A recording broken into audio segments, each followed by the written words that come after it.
To call to order the June meeting of the Morrisville Planning and Zoning Board. I'll ask Vice Chairperson Harleen to give us an indication.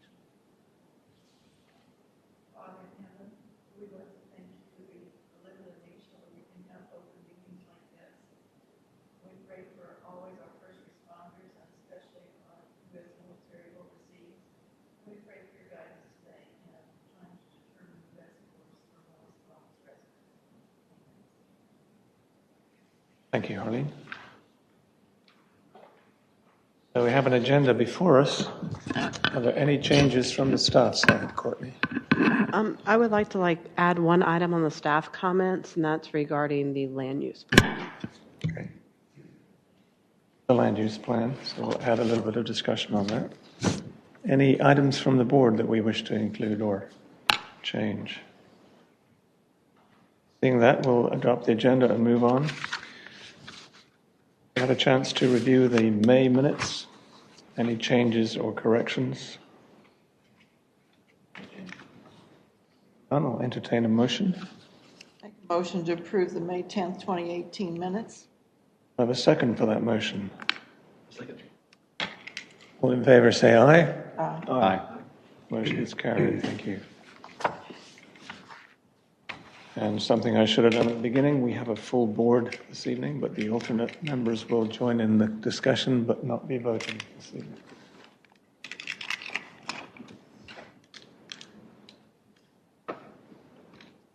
So there are no presentations, so we're going to move directly to item 6, which is public address.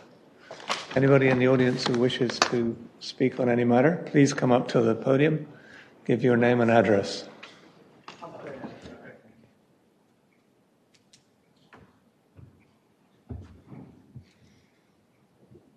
Just fill this out real quick.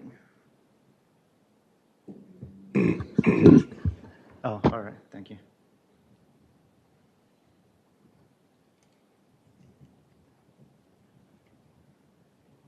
While you're doing that, I'll say that our tradition in the Planning and Zoning Board has been to be much more flexible than Town Council, but we would ask you to stay within the 3-minute sort of maximum. Oh, yeah. That'd be great. Okay. That sounds good. Hello. The reason I'm here is about the Millicent Way connection and the draft. Just give us your name and address first. Thank you. Oh, it's weird to hear yourself. My name is Daniel Pope. My address is 105 Millicent Way. The reason I'm coming here is to talk about the draft transportation plan update. It's about the Millicent Way connector to Little Road. Right now the draft calls for a study for a roadway there, or a greenway, or nothing. What we would like to request is that be turned into not a study for a roadway, just a greenway. And the reason why is because of safety. If a lot more cars come driving up there, there's already kids that dart out in the middle of the road all the time. There's a lot of parents in Breckenridge. The parents in Breckenridge love their kids and don't want to see them get hurt by accident. And so there's going to be Parkside Valley Elementary School right beside it. And there's going to be, literally half a block away. And that's going to cut to Little Drive and to Parkside Valley Drive. And also there's going to be Lewis Stevens Road built. That connection is going to go through from Little Drive all the way to Lewis Stevens on the other side of Breckenridge. Through this very dense population area, we don't want all these people coming from Little Drive, 147, or that shopping center that's over on the other side of Little Drive that's going to be connected soon as well. People are going to be wanting to cut through there all the time for, a short way to go home from work when Davis Drive is packed, as a shortcut into McCrimmon, into McCrimmon Parking Center, like the Harris Teeter where McCrimmon Center is. And there's just going to be a lot of traffic through there. And that's the reason why we don't want a roadway there. I understand that there is a concern about emergency response.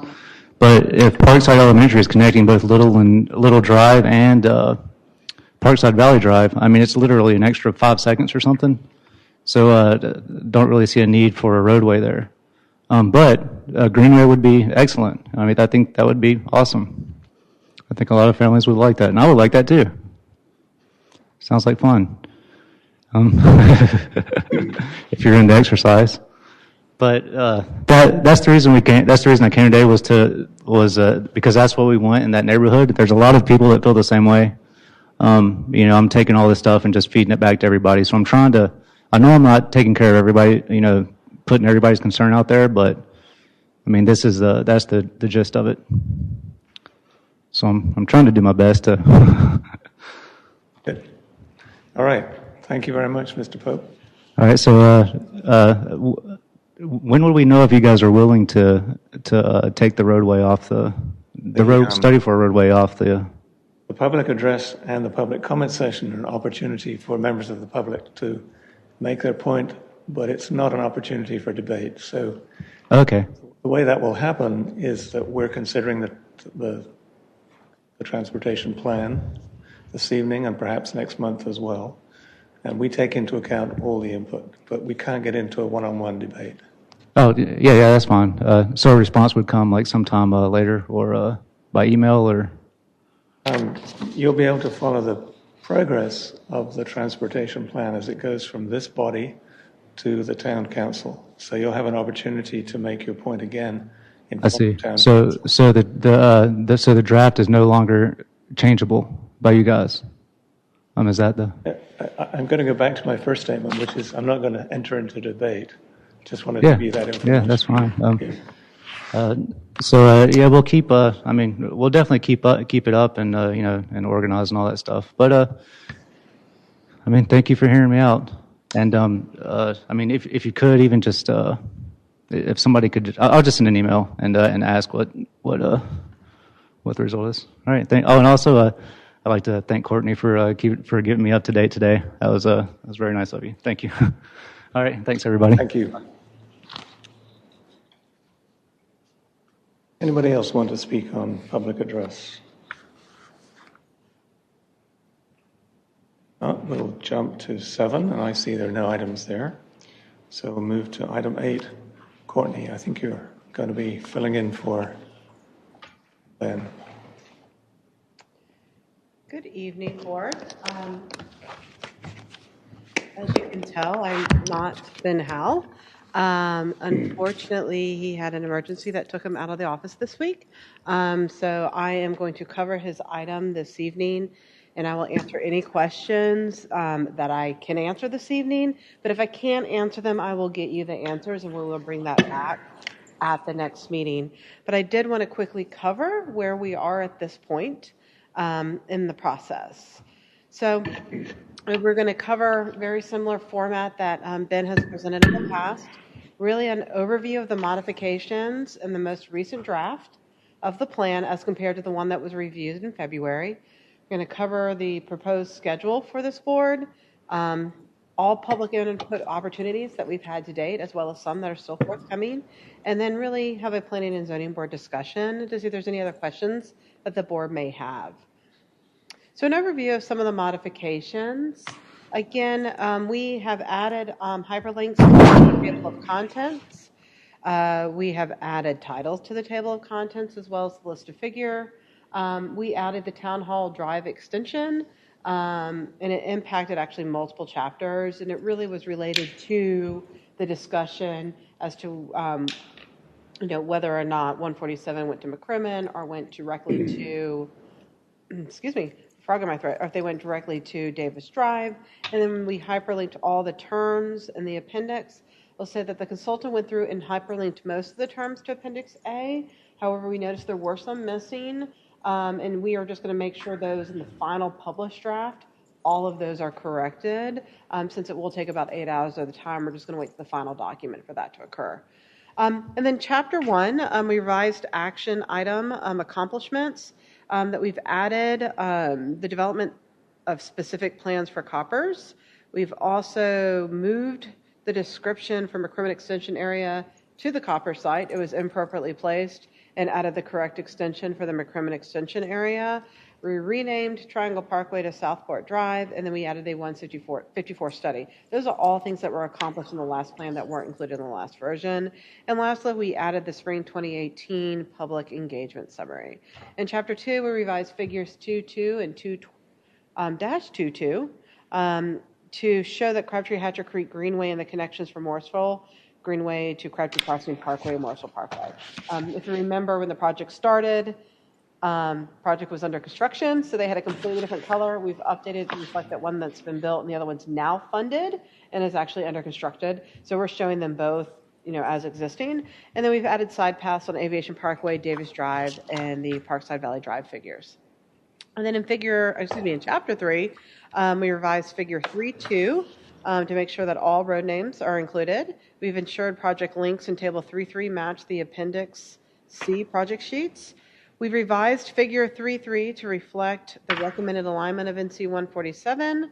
And we also added a note to further clarify that what we are showing in our plan does not match the NCTOD alignment currently funded through STIP funding. And we clarified, bless you, and we clarified that the widening on I-40 consists of adding auxiliary lanes to manage lanes and other relevant committed roadway projects. And that's on page 3-2. And then continuing on to chapter 3, we've updated table 3.1 to include the Airport Boulevard interchange project. And we've also specified that Morrisville Carpenter Road grade separation is located at the intersection on table 3.5. And we removed the 6-lane cross section from Morrisville Carpenter Road strategic corridor sheet. And lastly, we added a recommendation for access management improvements to the segment of Airport Boulevard between NC 54 and McCrimmon Parkway, and that's reflected in figure 3.3. In chapter 4, we added multi-use paths that were recently installed as part of the Lake Crabtree apartment to figure 4.6, and we also revised 4.6 again to show the changes associated with the Hatcher Creek Greenway.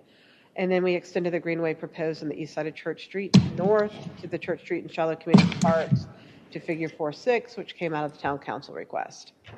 And then we have added greenway connections from McCrimmon Parkway Extension Phase 2 to the greenway proposed along the eastern boundary of Morrisville to figure 4.6. And 4U6 was also modified by adding a carry section of Kitts Creek and removing a side path on the south side of McCrimmon Parkway between Lewis Stevens and NC 54. In chapter 5, and there's a couple of slides on this, but we've revised table and figure numbers, figure 5.2 and 5.3 and table 5.8, and removed any duplicates that were out there, and then there's some specific renaming listed on the screen. We updated the Crabtree Crossing Parkway Extension label in figure 5.3, as well as updated all improvements associated with that project, and we labeled greenways and side paths on Airport Boulevard. And we've added several action items to 5.6, including the development of an intersection study improvement program and to evaluate the cross-section of Church Street to require 14-foot lanes with sharrows. We've also modified and prioritized roadway improvements in table 5.8. We've outlined all of that there, but I do want to point out, and this is going to be a recommendation as one of the changes, is in figure 5.3. And if you compare that to figure to the roadway prioritization, it doesn't match. It was changed in one location to a committed project for the traffic circle right up the road, but it was actually missed in figure 5.3 as it's still listed as a long-term project. So that table 5.3 needs to be updated. We caught that in another round of proofing today. It's a small oversight. It will be corrected in the final document, but I did want to point that out. Not going to read all these, but we clearly made changes to the terms of many projects based off of the conversations had at this board. And then we, again, revised the prioritization for Airport Boulevard grade separation, as well as the Airport Boulevard extension based off discussions with this board. And then we revised figure 5.2 due to the realignment of 147 and added a section of the Kitts Creek Greenway in table 5.8 and figure 5.3. Moving on to the appendices and Appendix B, we revised rights-of-ways and cross-sections to accommodate all elements. So really we're looking at providing as many alternatives as possible due to a lot of development constraints that we're seeing along our roadways.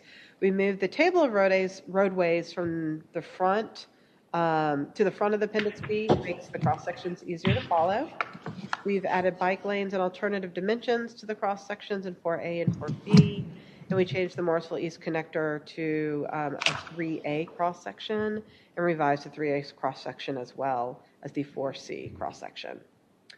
In Appendix C, we've added project sheets, and this is just really to make sure there's some consistency between some of the chapters, and then we ensured project links and project sheets again matched here as it related back to Table 3.3. And then we added in Appendix D the community outreach information that occurred, or events that occurred this spring. So as for the recommended schedule and where we stand at this point, each of you were sent an email last Friday, given a week to look at this document. So we have today that you could provide a recommendation this evening.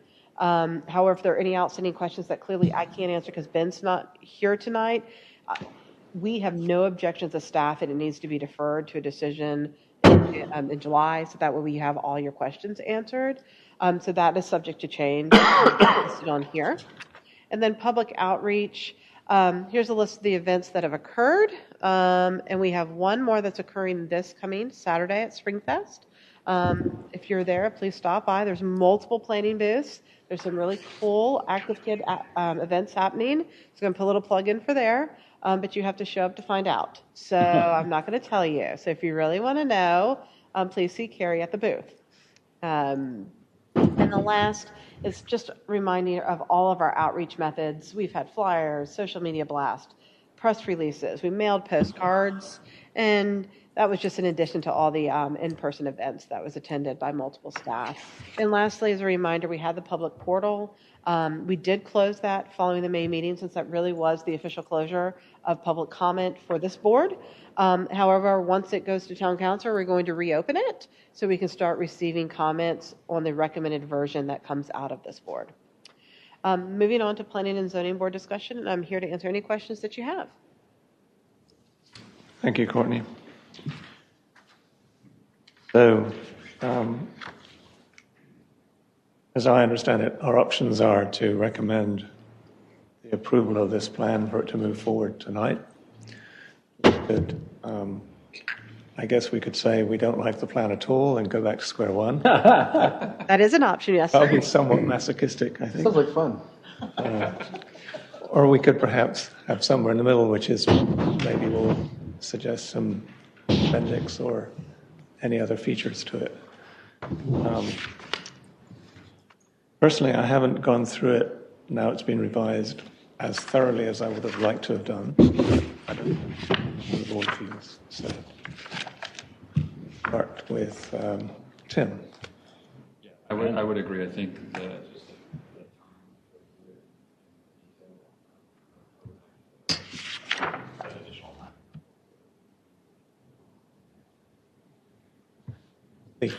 I could go either way. I was reviewing the previous document, just knowing the changes you made. I mean, it sounds like you pretty much captured what we were talking about, but,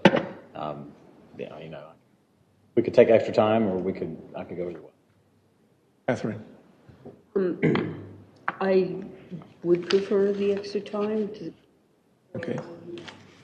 study. All right. Thank you. Arlene. I mean, I don't want to beat it to death, but I would like till to July, because I wasn't able to pick this up till Monday, and it hasn't been a real thorough review or anything. I'd like to have a chance to. And also, there's one more. There's a public event this Saturday. And Yes. wasn't there one other thing that's coming up? For this one, I believe the last event is this coming Springfest is the very last event that we will be attending as part of the outreach that was publicized in the postcard mailing. But there will be future public comment sessions or hearings in front of town council. I mean, as far as we're concerned, there's one more public outreach. Would those comments that you get at Springfest be given to us? Like, this is what happened at Springfest? So all of our outreach events, we really view them as opportunities to inform. We have a general rule here, or policy, if you will, is we do not take any verbal comments and translate them into written comments and provide them, simply because we could inadvertently misunderstand what somebody's stating, and we don't want to misspeak However, if they fill out one of the little forms that we have there, we will update one of the appendices in here. That's all the written comments we're receiving that's at outreach events. So yes, that does have a potential that to be updated based off any feedback that we receive. That was the one I was thinking about, that if you got written comments. And also, maybe I just need to look at a map. But when he brought up Millicent Way tonight, I thought we'd already taken care of that. Maybe not, but I'm going to have to look at I'm going to have to look at a map. And It's a map. I'm sorry, Parkside thing. And I'll kind of remind of the conversation. So when we went through and looked at all the interchange proposals as well as any road extensions, each one was discussed. In this particular one, there's a couple of options that were out there, and that was based off the initial feedback that we have received from the residents over concern of it being constructed as a road. So the compromise that came to play was to actually study it. And the purpose of studying it is, if you go back to when the Breckenridge development was approved, it was a requirement of the developer to ultimately have a road connection to Little Drive. Breckenridge was built out prior to Little Drive being constructed. So there's actually right of way to build the road that's in place. We spoke to RTP and specifically asked them if they had a preference of road or greenway. They have no preference. Their simple statement was, basically they would work with us to come up with a solution that was supported by all, and that connectivity is a very important aspect of their new plan because they want to be able to get residences to their facilities, whether by bike or, by car. So they were willing to talk with us and explore options, but they were open to any options available. And if you look at that area, if you remember, that portion of Breckenridge had the slowest response times. There is land that's identified as a potential future, public safety facility that's up in that general vicinity. So we really need to see, once Lewis Stevens is built, once any development happens out there, what really is best that goes there. If you just said a road connection, I'm not going to disagree with concerns. There will be more traffic. However, the greenway on Little Drive is on the north side of Little. It's not on the south side. So if we just build a greenway, we are then asking people to play chicken to grow across Little. And the last time I drove Little in a car, passed by two people illegally on a double line. So there's already bad traffic behavior out there of really one of the one times that I've probably driven the road since I've been here. So if we're going to put a greenway in, then we have to have a further discussion. Okay, who's going to build then a greenway on the south side of Little Drive? Is the town going to spend town dollars and not in an area that's not our jurisdiction, that's RTP jurisdiction? Be a great amenity because it will connect to Parkside Elementary, and then ultimately out to Davis. But are those something of the town? So then that's another question that has to be asked and then answered. And, if you find that, no, we're not going to then build that greenway on the south side, then I suspect the study will say no greenway, no road, if that's the safest option. And if that's the case, the right-of-way has to be abandoned and the land will be given partially to Breckenridge Homeowners Association. And then the homeowners that live on either side of it will be given it, the land as well. And their lot sizes will be increasing. So it seems straightforward, but in the planning department, we have to make decisions and we base our recommendations or decisions based off facts, not what we think is going to happen. And that's why it's really important that that study occurs. So hopefully that will it was probably back in December or November that we probably talked about it, but that's a little bit of history of where we ended up with what I felt was a compromise, that this planning department supports the compromise that was created by this board. I was thinking that, not sure we could get an answer right now. Because I felt like there was other stuff that had to happen, but I'm just recalling it off the top of my head. And you're exactly right. More information is needed to make a fact-based decision. So what kind of timeline are we looking at for this study? Or in other words, 20 years. When are we, It's not funded. Mm-hmm. So once the transportation plan is ultimately adopted, then we'll start looking at some of the short-term priorities, the mid-term and the long-term, and that's when, as part of the budget process, we will start requesting funding for specific projects or making recommendations to the CIP process. So that's, could it, and understanding these are recommended timelines, can factors change that then change timelines after it's been adopted? Absolutely. But I don't have a timeline to give you other than it's identified as a long-term project, which is 25 plus years. Is it something that we may recommend a study sooner rather than later so that we can go ahead and address this and then modify the plan if necessary? Absolutely. But that then could be modification of the plan and not actually construction of any type of infrastructure. To me, this is where I have fundamental problem with some of the planning, right? When you look at something that is 25 or 20 plus year further out, it's too long a period, right? So my question that I keep on coming back to is, why do we even discuss about plans that are so far out, right? They should not be even part of the plan. We should plan perhaps for only 10 years, right? And not 25 years out. And that's where I'm going to disagree with you, and here's a good reason why. So in our current adopted transportation plan, we have the McCrimmon extension that's shown in there, grade separation extension. That grade separation is a long-term plan. So when it was adopted in 2009, I would have told you at that time it would happen after I retire. It is now a funded project. If we had not had it on the plan, we would have not been able to secure the funding. And so that's why it's extremely important. So you may have state dollars or federal dollars that are potentially out there that can change the timeline. But if we don't show it on the plan, even if it's 25 years, we can lose out. And if we took that philosophy, there could be, right now there's $260 million worth of state and federal funding that we're receiving for improvements. Those could not potentially be in the works if we had not done a 25 plus year forecast. So that's why it's so important. It may not seem very real and tangible now, and I get that, but to lose that opportunity. I'm not talking about in that manner, right? So I do understand the financial aspects of it. My point is, when you took the Morrisville extension part, right? That project is going to be of materialistic importance to almost all of Morrisville, right? And therefore, even if that project is important, why have it 25 years away? You could make it as part of the 10-year plan. You don't get funded, you move it out, right? But when you state something that you don't intend to work on, or let me put it this way, if somebody reads this plan and says, this project is supposed to be 20 years further away, right? That means if I'm responsible for allocating funding, I wouldn't even look at it, right? Because that is of no importance to the town, and therefore I'm not going to try and fund that project or go out of my way to figure out should I fund it or not, right?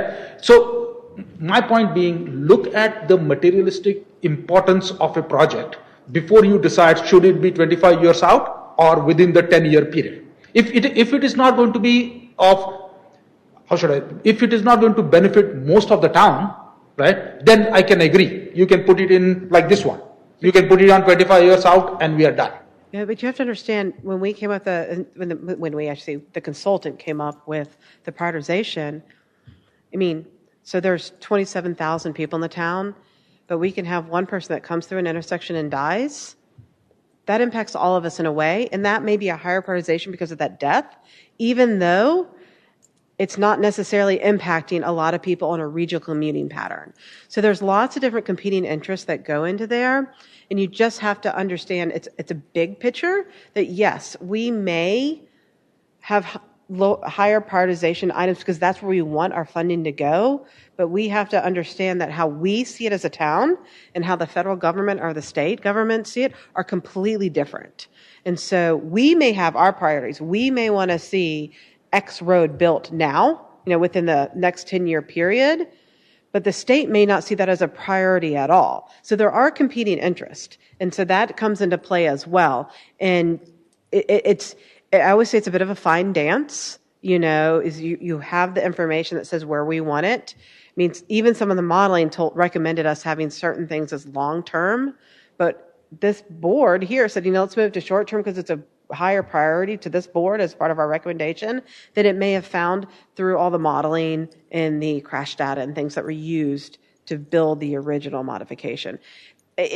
Planning is a bit abstract in that way, and I will wholly admit that, but it's just one of those things where you have to put as much in order to get the most out, even though it may seem unrealistic to put certain things in there when they're in the 25-year horizon. So, looking at that specific example, it's very small. right? It's a small road, and to say long-term plan for something that's so small, the only reason it's there is because we already own the right-of-way. Right? Yeah. And so you have to keep it there, or you have to give it back with an irreversible change that you'll never get back into your control as an option. Yeah, Right? And that's why that's there. But from a 25-year planning, I mean, I would say if you have the vision and you see something that you think 40, 50 years down the road would be important and needed, like we should advocate for those things too, because the more you advocate for, the more you plan and the more you foresee those needs now, the easier it will be to potentially take action on those over time and influence to be able to get what we need there. Yeah, I mean, in that sense, I agree, right? But that's why what I was trying to think more about is what is actionable versus what is, not. That's why we review the plan every 8 or 10 years, because, yeah, it's 25, but it's going to be closer, and then you revise it at that point because you'll have new information. I mean, you tweak it. You don't want to just, if you don't plan 25 years out, you're going to be behind the 8 ball all the time. Even you're behind the 8 ball as it is all the time anyway, because things change. But if you don't have anything sort of as a overarching structure, you can't fill that in, as you go.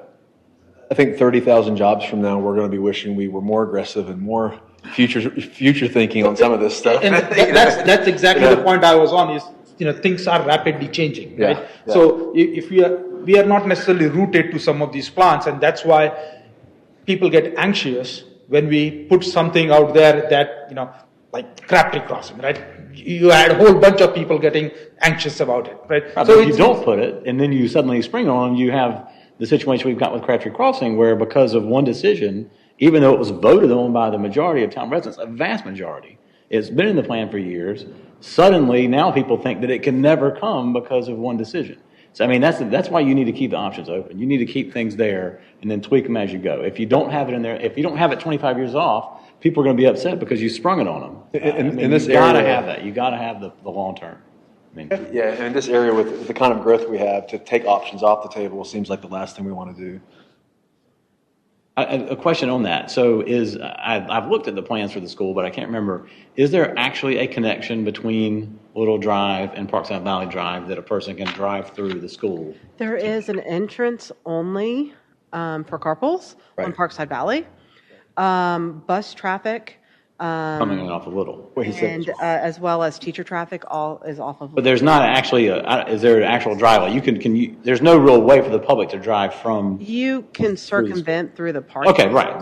But yes, it's not a direct route. But yes, you could circumvent through the parking lot. Several hundred linear feet of carpool line.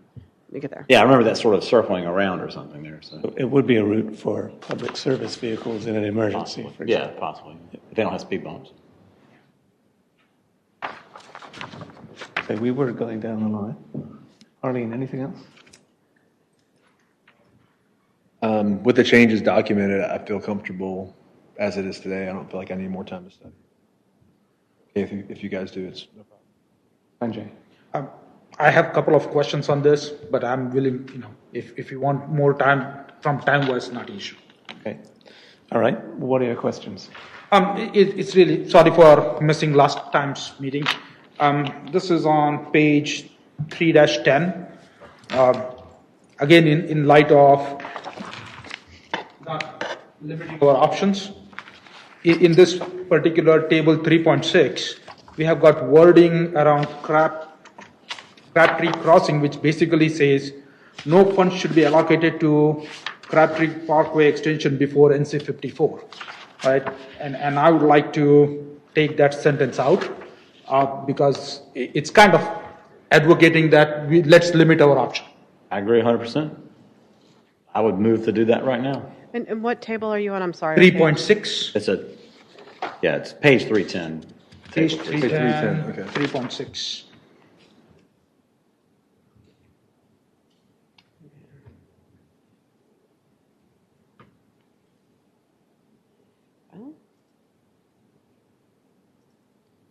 See if I can figure out how to zoom in on this new.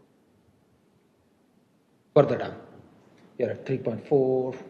Keep them a Press. little bit more. And I know what note you're referring to. You're at 3.9. Maybe one more. Yep, Yeah, there you that table. Okay.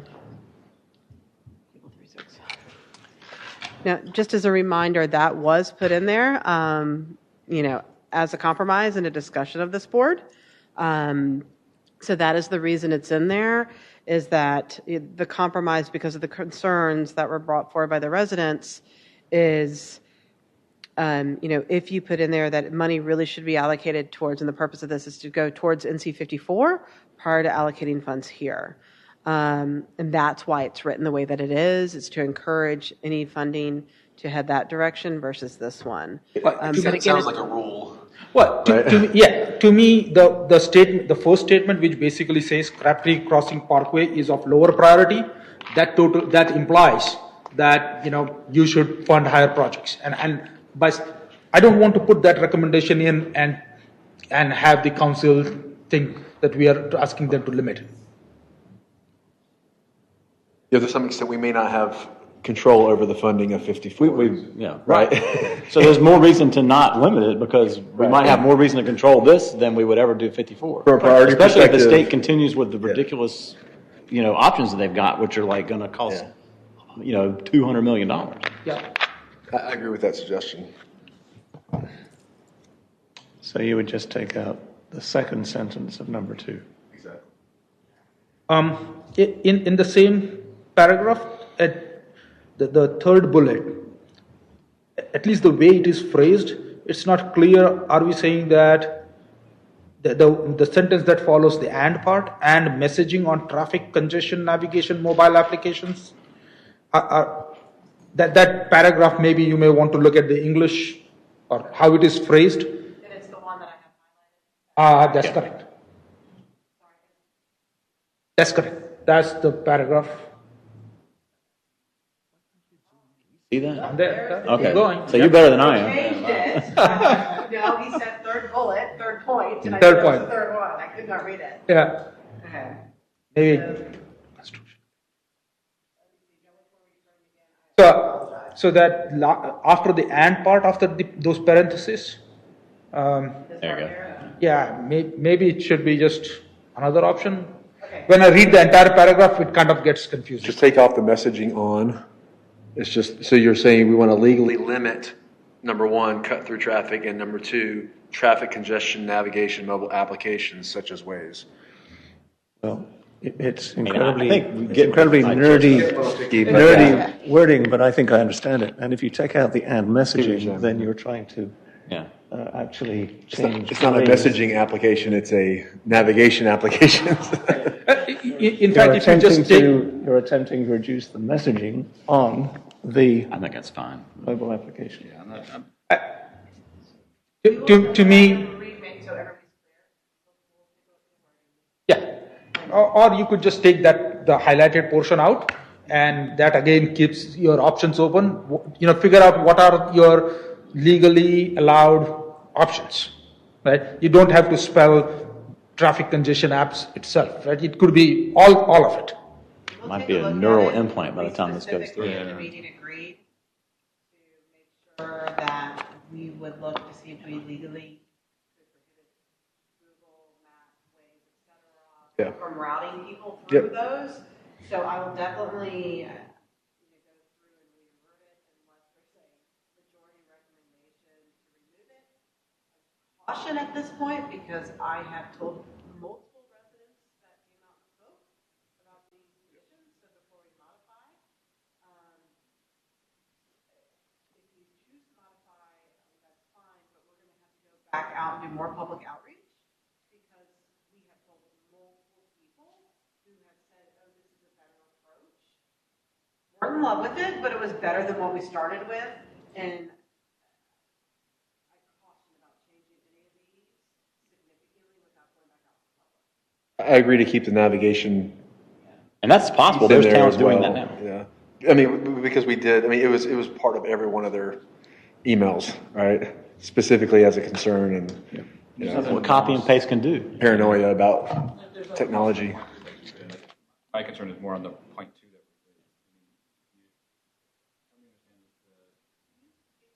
that. So, Picking you up help me understand. It's off. Oh, it's off. That might. There you go. It might be helpful to know a little bit more about the second point on that point two is why you want to cut out the funding, because to me that loses the teeth. So Crabtree Crossing, lower priority, it's a lower priority. Great, you can still move things around, but the second part of that seems to have more teeth in it. Is that, what's Well, I think this isn't a funding plan. Yeah. This is a prioritization plan. This is, so it doesn't, no relevance from earlier? So I don't think it has value. And if someone somewhat says that we're trying to make a rule that the town has to, unless 54 is fixed, unless 54 is expanded, you can never touch that road. I don't think we can really say that because we never know what DOT is going to do. What if the 54 never gets widened? What if they never Yeah, get exactly, $250 million? If they never do 54, we maybe really do need that road, even more so, right? So just keeping that as it's not a funding decision, it's a priority decision. Yeah, I'm a proponent for doing it with data. And if the data says X, Y, and Z, then we should do that X, Y, and Z within reason, rather than having any sort of artificial limit. Yeah, we never know how and where it's all going to grow, right? And so, again, to keep that flexibility, but still say, we hear your concern, it's a low priority, we don't want to look at it right now. None of this is written in stone. It is not. This is just. But people will read it and believe that it is written in stone. Yeah, they will. My apologies. The comprehensive plan, of which the transportation plan is a component, these are policy guidances, and these are the guidances that the town staff then use when we make budget requests, when we make recommendations on development, when we make recommendations to the CIP. I mean, to council, this is the guidance that we use.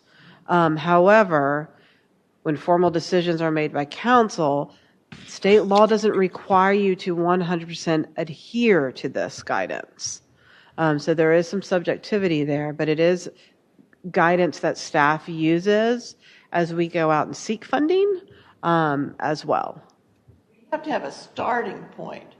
I don't think that we should regard this as, like I said, written in stone. This is your starting point. This is your basic guidance. You do the best job you can on that, but things change. And this can always be revised as things change. That's right. every foot and every board. Okay. Can I go to the next one? Well, let's deal with this one first. So I think we've agreed to leave item number 3 as it is. Well, reword it so that it is more clear. Well, Courtney's going to look at that. Yeah. Do we want to keep that second sentence of number 2? No funds should be allocated. I think for now, because that was part of the discussion with the neighborhood groups that were showing up. I think for now, like I said, everything can be revised as needed, but I think for now, that was what the understanding was. Right, well, I went to the polls and said, raise my taxes to build that road. So my understanding was that road would be built. So understandings do change over time. I mean, I understand that there is a large vocal group of a few hundred people who were very upset about that road being in there for reasons that my personal opinion is are not totally valid. And I think we've proved that with multiple studies on the data showing that there would not be that much traffic through that road. But I think for the people who use that road, there would be a very high benefit. And so I don't like having artificial limits. I just don't like artificial limits. I thought we had more constraints placed upon the consideration of Crabtree Crossing Parkway in conjunction with 147 being extended. Correct. Not in conjunction with 54 being expanded. That was my recollection as well as the talk, but I mean. And if I read the previous statements earlier, it was the concern was with the traffic coming from 147 into Crabtree, more so. Now that 147 going into Town Hall Drive is no longer on the table, I don't think we should necessarily have this restriction and in there. That's my take on it. Well, I also think that part of the reason this came up, no funds should be allocated, was if we go ahead and build this on our own, then we're thinking maybe NCDOT will go, well, they've got that. We don't need to do anything with the with the intersection. One, we don't have $15 million to build the road, and two, I mean, I don't see them somehow saying don't do 54 because of that. would be well out of the way for most people. They wouldn't even use it. The Vin's instruction was pretty clear that partnership with DOT or nothing, and that we would have a voice in putting those funds. That's what the prioritization line number 2 was supposed to be all about. Was Morrisville will advocate for 54, not for Crabtree Crossing extension. I think that the funds line.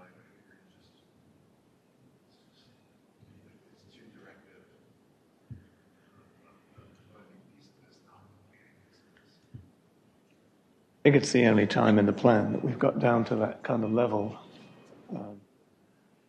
It's a sensitive area, though. It's a sensitive topic, and I get it. So, to me, the hierarchy of need is to keep that right-of-way potentially there for the future. That's what we absolutely didn't want to throw away. And given that we're doing that, honestly, the fact that this is not going to happen anytime soon, Right. then I think it's fairly moot about whether we have that part of the sentence in there or not. But that's a personal opinion. If anybody desperately wants to take that out, then I'll entertain a motion and we'll vote on it. I personally think it is something, as a board, we should not have such statements in the plan. That's because it is not a funding plan, right? So. It did come about because of the and I hate, again, this is this huge, great plan. We're spending all this time on One little thing that's not going to happen. Yeah. So, After spending 6 to 8 hours listening Yes. and talking about that specific moment as well. so unless a regular member of the board wants to make a motion to take that out, I'm suggesting that we leave it in. We'll move on. What was your next question? Okay, the next question was really, again, wording out that Southport Drive one. The first sentence says, Southport Drive extension may be constructed as part of phase 2. And then we go on to say, if not constructed, it will be constructed by the developers. That's correct. So is it, go ahead, sorry. if there's extra funding available in the current project for McCrimmon Phase 2, and it can be constructed, it will. The priority is the McCrimmon extension, not any side roads. Okay. So if there's extra funding available, it will be constructed. If it's not, then town dollars will not be allocated towards it, and private development, as it occurs, will have to build their portion of it, which is how a lot of roads in town are built. So No, I understand. I was just trying to get the may and the will. So that was the only thing I had question about. And this is presuming that the development there will not happen before the extension comes along. well, the extension will ultimately connect airport to Evans. Now, it's just whether or not there's an existing stub road, whether or not that stub road of Southport is extended all the way to connect to McCrimmon or not. So it's whether or not this small leg of road is going to be built. And that depends on, again, prioritizing the funding. You go to the major road first, and if there's any funding available in that project, that's when you start connecting the stub roads that are existing to it. So you create more connectivity. But the main one really is the Phase 2 extension. Okay. The phase 2 going to beat phase 1? I can't answer that question. Sad. That, Oh, you just can't. I answer. can't answer the question because I don't know the timing and the phasing and the sequencing of the two projects. I know the intent was Phase 1 was to be completed before Phase 2, but I do know there's been some unexpected delays as well to Phase 1, but I don't know where the timeline. I was just kind of mostly teasing. I'm sorry. That was. Courtney, can you remind me, did we make any kind of, and your planning magazine has obviously this in my head right now, the autonomous vehicle, accommodations. Did we plan for that in the language of the buses or public transportation somehow, or do we include that anywhere? There is an appendices, I believe. It's in the appendices. I can look really fast. It's alternative transportation options. It's Appendix G, I think. Is it G? Appendix G? Transportation technology, yes. Thank you.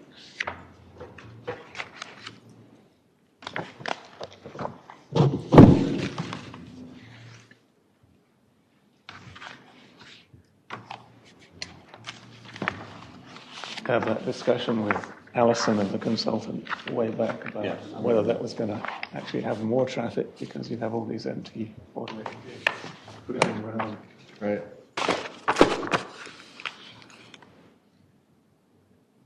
Yeah, talk about something else that we don't really know the actual impact of. I mean, there's so many different, potential great things from that, but nobody really knows. Sanjay, anything else? One more. On page 5-12, table 5.9 or 5-9.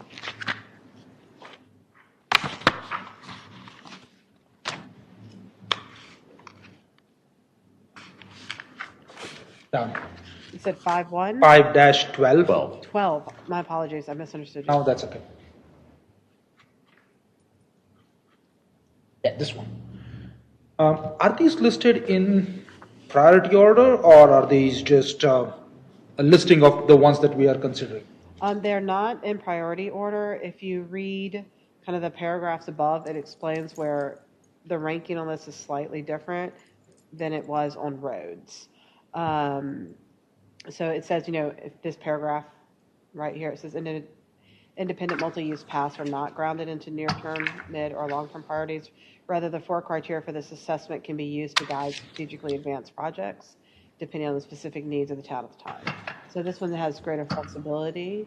You will find that suddenly an area of town starts to develop and they're required to start building these greenways. And there's a small segment left, and the town would then go in and build that small segment, but they never necessarily, or we would not have necessarily built the entire thing up front. So that's the reason that flexibility is in there.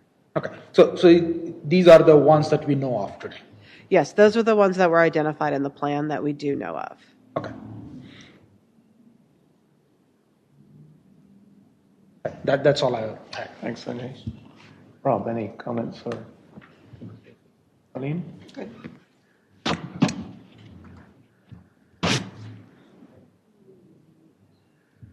So the question is whether we recommend it tonight or whether we postpone that recommendation until next month. And I think from the point of view of the council, if we delay it till next month, that's not going to have a great impact, and it may actually be slightly easier because we're still looking at the budget. Well, the budget was formally adopted this week, so that's not in play. However, it's about the project being correct. And 1 month to make sure it's right is more important to the comprehensive plans as a whole than an adoption right now. If you do choose to table your decision until next month, I would ask that all comments that you have and questions be sent to Ben within 2 weeks so that he can answer them and then include them in the packet.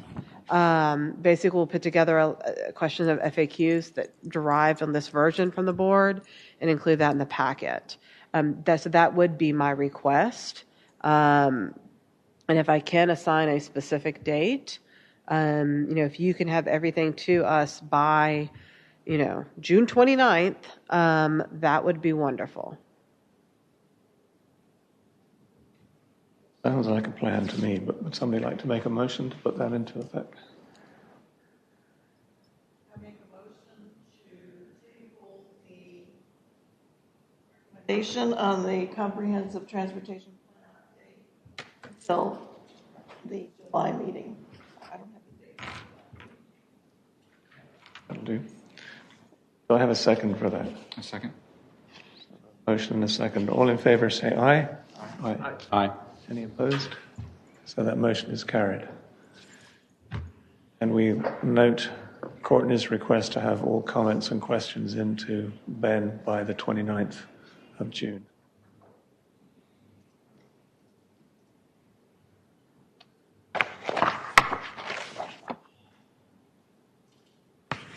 So I note in section G that we don't talk about the third dimension. We don't talk about air transport at all. So Jetpacks. maybe in a few years. Personal quadcopters. There you go.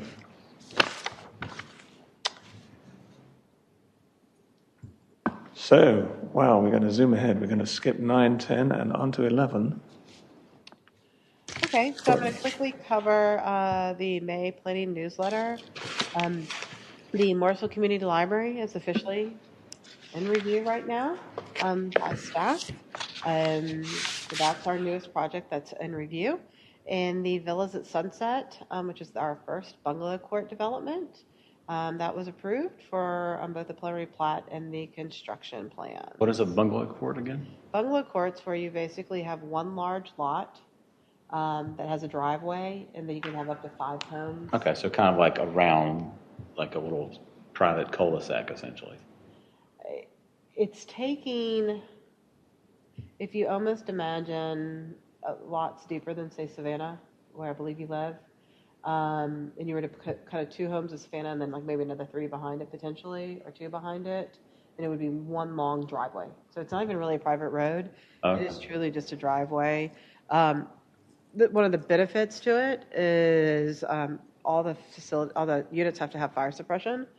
So actually, it's safer. Well, that's the thing. I was like, because that's basically a flag lot, which I thought was They're not flags. not allowed. Well, I mean, it's kind of So- getting around that, but yeah. No, so flat. Well, and they'll have a general access easement, and they have an exception of road frontage. But really, the compromise is they are required to meet our variability standards, so they can't use the same house. Okay. And they are required fire suppression as well.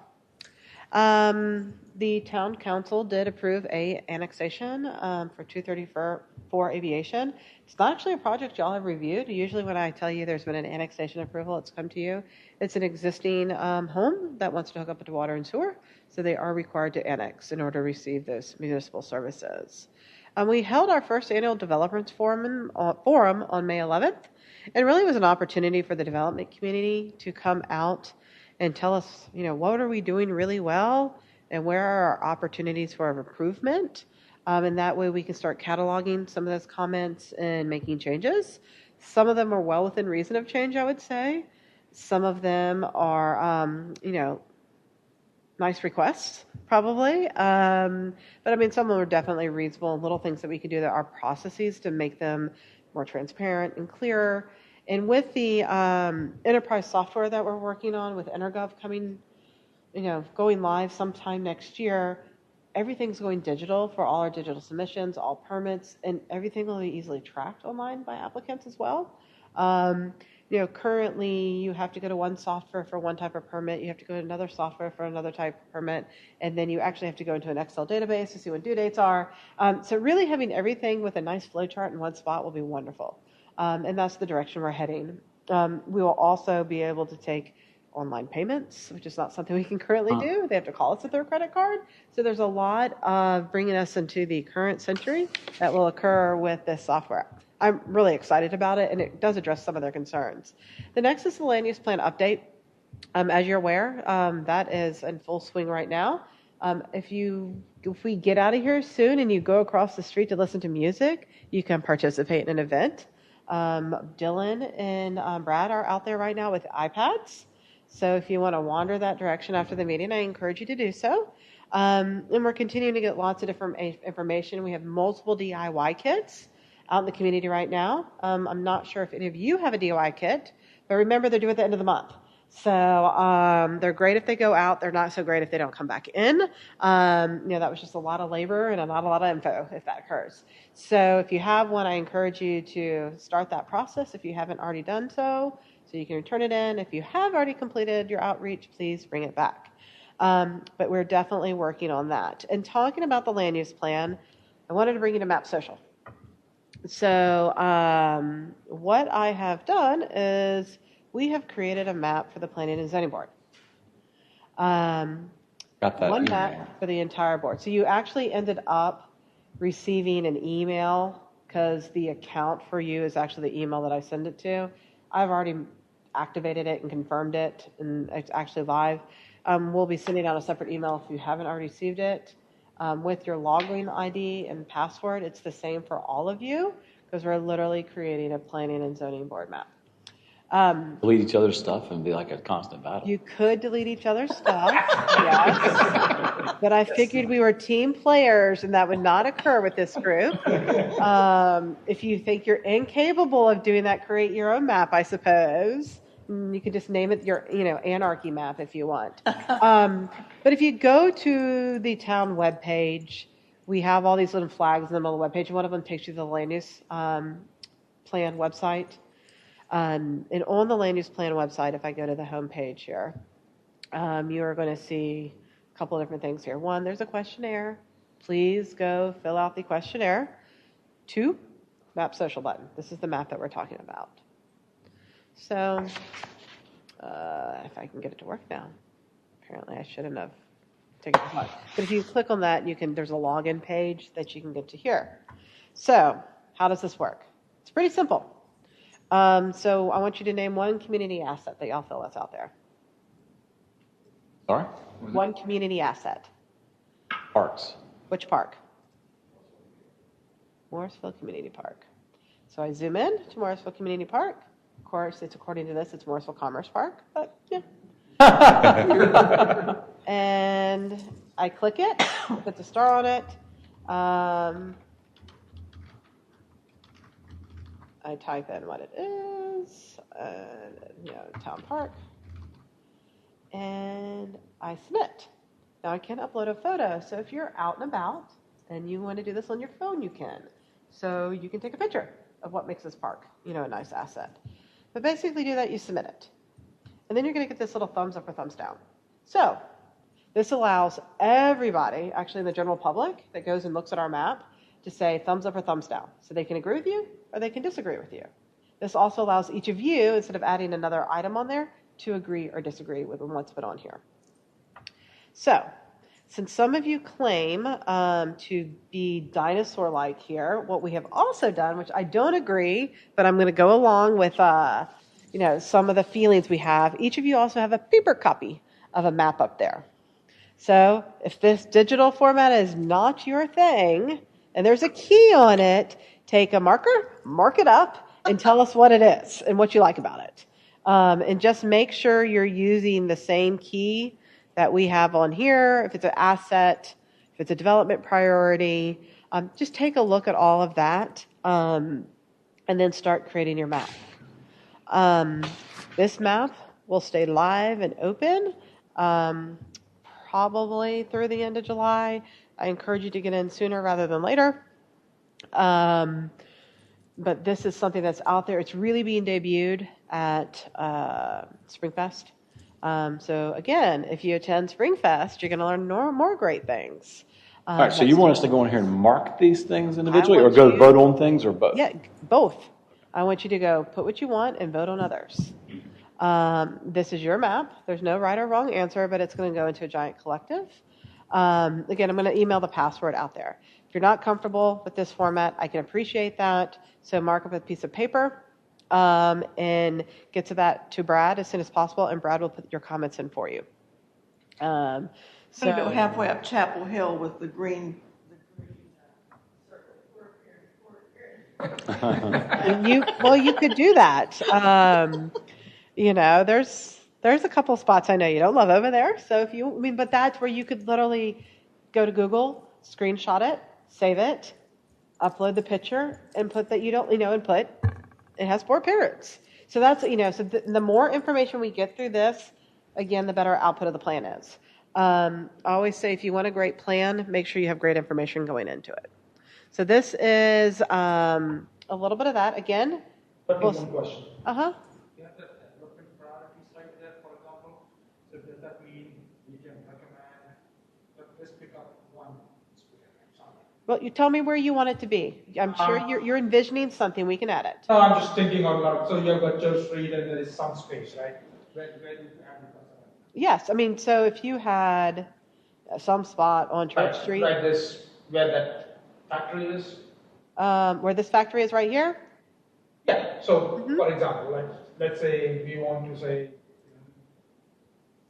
Oops. Okay. we want to do some development. Is it just a development side, or how does that work? Oh, look at that. That's cool. So Oh, you double click there real quick. Oh, there you go. Right. So here you go. So what do you want to call it? Grocery store. Alternate downtown. McCrimmon small area, But small area plan. it is the future TOD site, but I mean it's a redevelopment opportunity. I think is what you said. 26-story apartment complex. Huh? Okay, but I think, okay, that's what I was looking for is, Yeah. Yeah, so when we use this, are we supposed to suggest what we'd like to see it become, or should we just say, Well, do something with it? Well, description. I mean, what's your description? We're calling it a redevelopment priority or a redevelopment site. What do you want to happen? I mean, that's what you can start putting in here.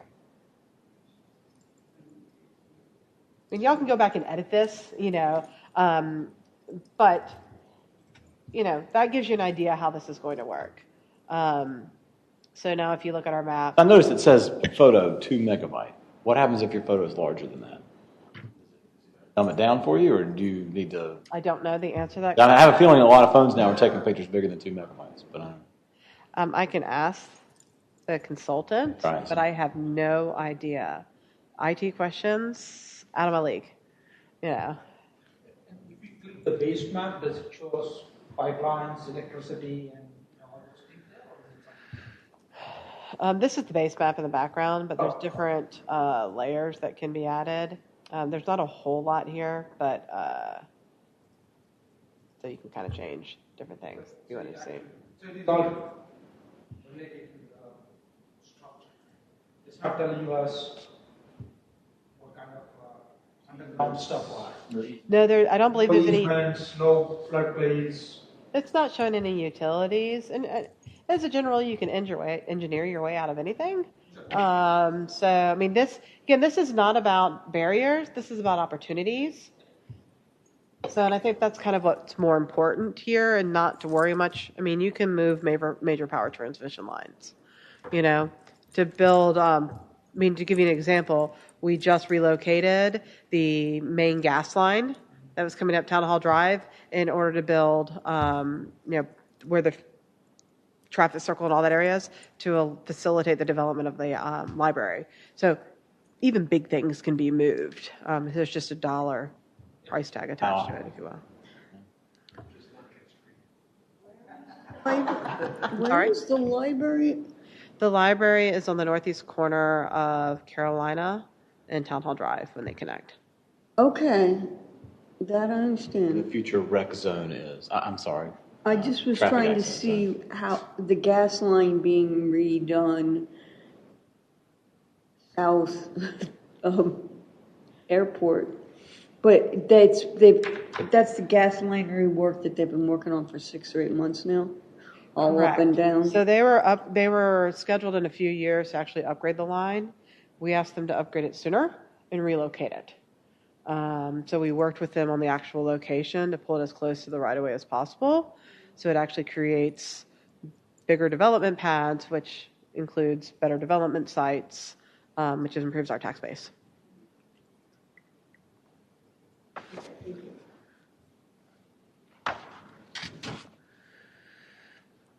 Okay, so again, visit our town webpage. You'll see the icon on the town webpage for the land use plan. Map Social, participate in that, and there's also a survey that each of you should take as well.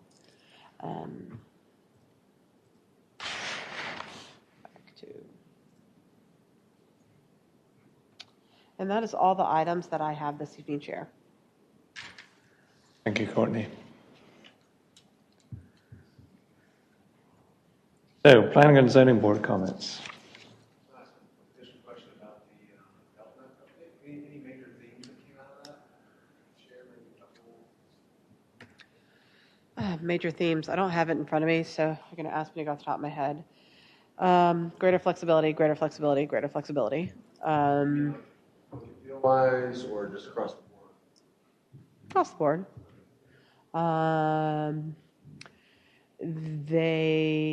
And at more than one outreach event I've had with the development community, do not support the text or the change in the UDO where we do no longer allow garages to be counted as parking. We have received a lot of feedback on that. Explained to them that was a direction from council. They wanted to see significant changes to our parking issues that we are having, that we have facilitated lots smaller and smaller and smaller, and they were not allowing adequate parking in the garages. As a result, the garages are now 20 by 20, which in the reality is fine as long as nobody owns a lawnmower, a bike, or anything along those lines. You can get 2 cars in it, but nothing else can happen. The reality is 2-car garages are really 1-car garage, assuming somebody parks in the garage anyway. So that really leaves the 2 cars in the driveway. We have a very high AMI. A lot of people have more than 2 cars. Even if they don't have teenagers, they have a motorcycle, or they have a luxury car, that's a convertible that they pull out, on the weekend, or in some neighborhoods we have golf carts that are taking up spaces. And so we're finding that, lots are smaller. So thus, there's less parking opportunities even on streets between homes. And, we had instances where people were parking where there are no parking signs, emergency services vehicles weren't occurring. So it's an increased cost for them. I mean, we're requiring them to add parallel parking spaces, surface parking. I understand their complaint. But I said that staff doesn't support any change because I have not received any complaints in our newer neighborhoods. But I still receive complaints, people in the new neighborhoods driving through the old neighborhoods because they can't get down the street because of the cars. They've encouraged us to be more flexible, that, we're going to have public transportation, that there should be less cars. Until I see the love affair of Americans and their cars disappear, especially in suburbia, I'll believe it when I see it. And just told them there's just no support, at least from this current planning director. At this time. Well, they can buy some land downtown and build an apartment complex there, and then they won't have some. Assuming that they have public transportation. Well, I mean, I'm just, not interested in working with that. They can always, there's things they can do that are more dense and will, they don't want to do those things. As was explained, is that developers have a better understanding market than traditional government does. And I appreciate that. They do know what people are buying. But as I also kind of countered to that, is commercial builders typically are here and they stay, they're invested. Residential builders build the product, they sell, and they leave. So they do not have to deal with any of the long-term consequences. It's not, a management company that's addressing the concerns of the tenants. It is now the town addressing the concern of the residents. It's a different relationship.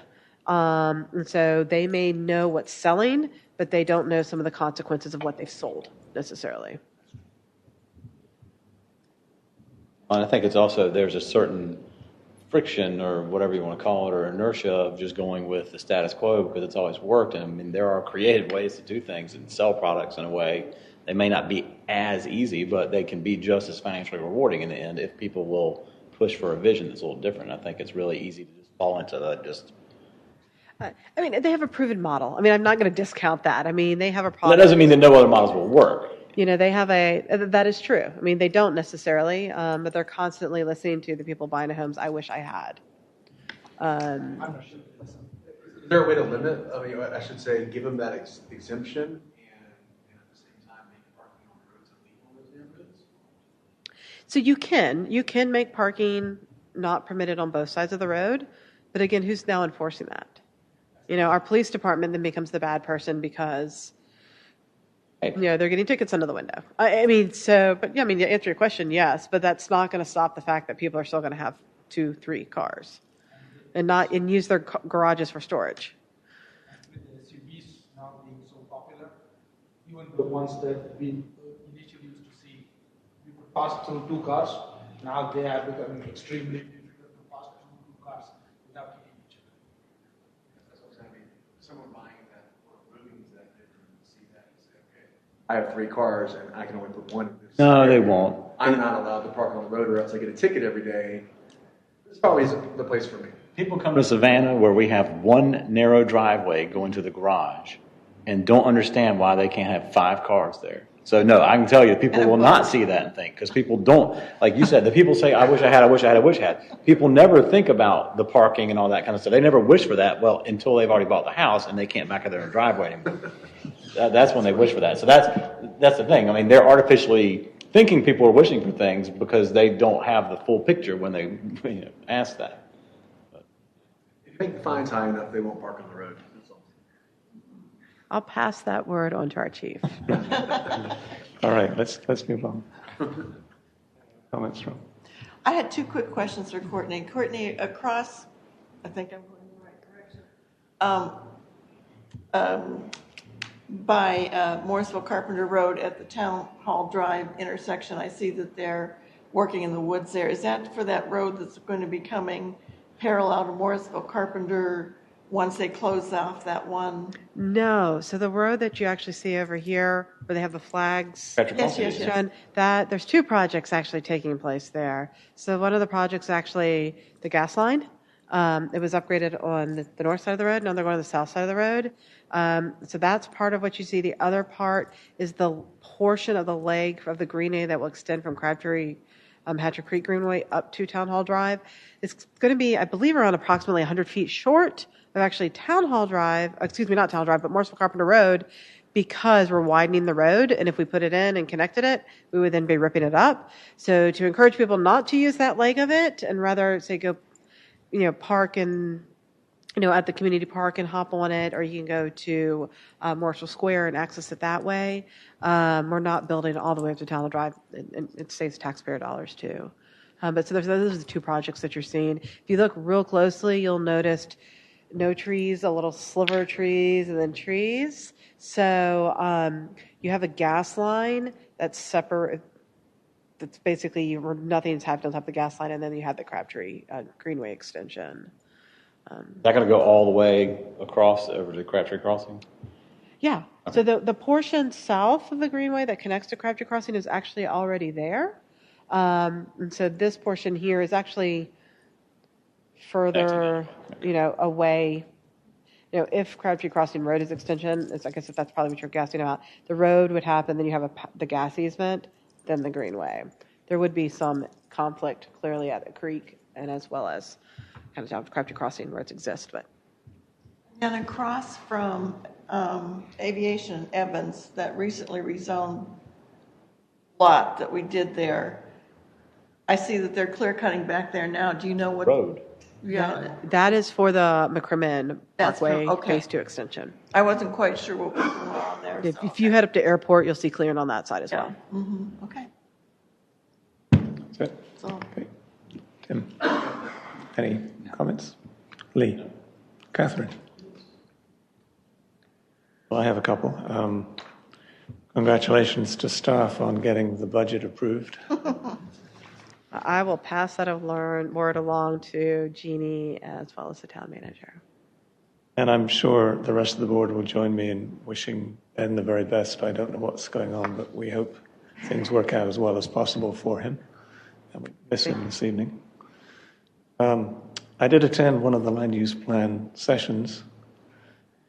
I found it very interesting, and I think my gut feel was that 90% of the comments were about transportation, not about land use. And of those 90%, it seemed more than 50% were just saying, we need wider roads, which I thought was a little bit depressing because I think you can do better than just widen everything. But overall, the fact that everybody seemed to have on their mind more discussion and topics about transportation than any other subject. So. I've attended a few, and the two topics are transportation and schools. And it was a little bit different when, and I was not at the youth council, probably 50 youth there.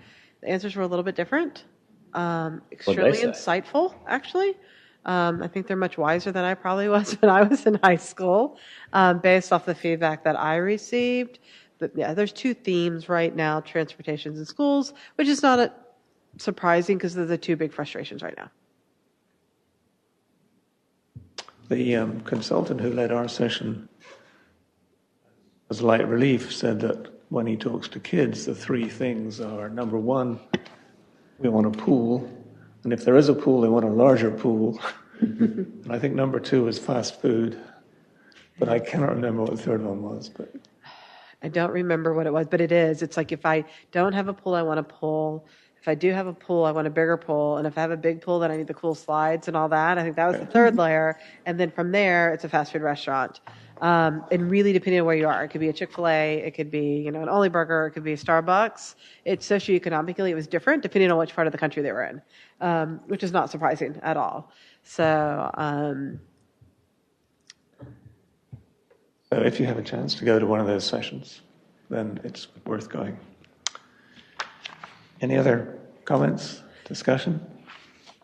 We'll move to item 15. Make a motion that we adjourn. A second. Motion and a second. All in favor say aye. Aye. We're adjourned. Thank you.